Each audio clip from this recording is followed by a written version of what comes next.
Hello Kurnool, నా పేరు Shaheen. స్పార్థన్ community వారు సిబిటిహెచ్ ఫౌండేషన్ వారు కలిసి గ్రీన్ కర్నూల్ అనే కార్యక్రమం గురించి అయితే నాకు తెలియజేయడం జరిగింది. అందులో భాగంగా ప్రతి ఒక్కరూ మొక్కలు నాటాలని, అలా నాటిన మొక్కలను పెరిగే విధంగా కూడా చర్యలు తీసుకోవాలన్నారు.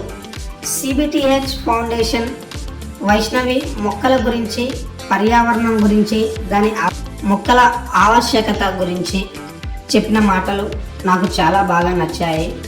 అందుకు నా వంతు బాధ్యతగా మా అమ్మ పేరు మీద, నాన్న పేరు మీద నేను 2 మొక్కలను అయితే నాటడం జరిగింది. వాళ్ళ పేర్ల మీద నేను మొక్కలు ఎందుకు నాటానంటే, ఒకవేళ నేను గనక నాటిన మొక్కలను అశ్రద్ధ చేస్తే నేను నా తల్లిదండ్రులను అశ్రద్ధ చేసినట్లు అవుతుందని, కాబట్టి నా బాధ్యతను నేను సక్రమంగా నిర్వర్తించాలని వారి పేర్ల మీద అయితే నేను మొక్కలు నాటాను. వైష్ణవి ఇచ్చిన గ్రీన్ కర్నూల్ ఛాలెంజ్ని అయితే నేను స్వీకరించాను.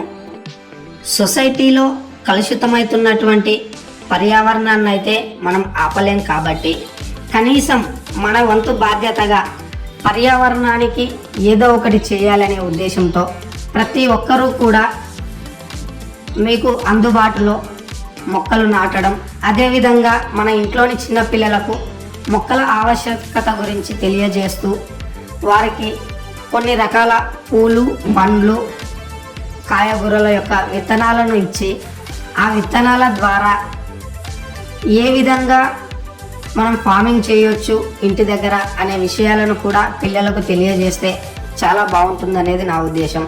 కాబట్టి ప్రతి ఒక్కరూ కూడా కనీసం 2 మొక్కలైనా నాటండి. నాటిన మొక్కలు ఏ విధంగా పెరుగుతున్నాయి అనేది కూడా శ్రద్ధ వహించడం మన బాధ్యత. గ్రీన్ కర్నూల్ ఛాలెంజ్ను ప్రతి ఒక్కరు స్వీకరిద్దాం.